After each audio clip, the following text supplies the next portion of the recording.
Okay, Susan Madeline, take it away. Title po ng aking kawiting sa hapong ito ay namagatang Buhay na May Pag-asa.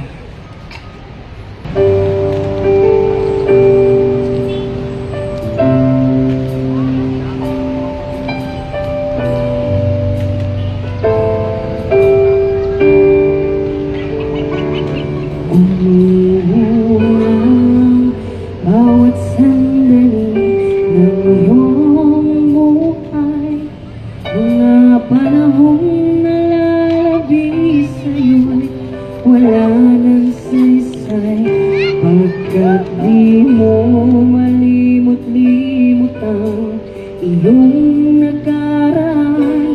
Umabalik-balik sa isip mo ang iyong kabiguan. Hahayaan mo na lamang pagkapusin ka ng kahapon at di nagagawa ng paraan upang makahon, pagkat sa'yo ang bukas ay wala ng pag-asa at ang nalalabing istorya sa buhay mo'y tapos na. Bakit di mo pagbigyan ang Panginoon na baguhin ang ikot na iyong buhay, upang sa gabi na nag-iisa siya ang iyong makakasama, at ang buhay mong nanlulumo ay bibigyan niya ng pag-asa.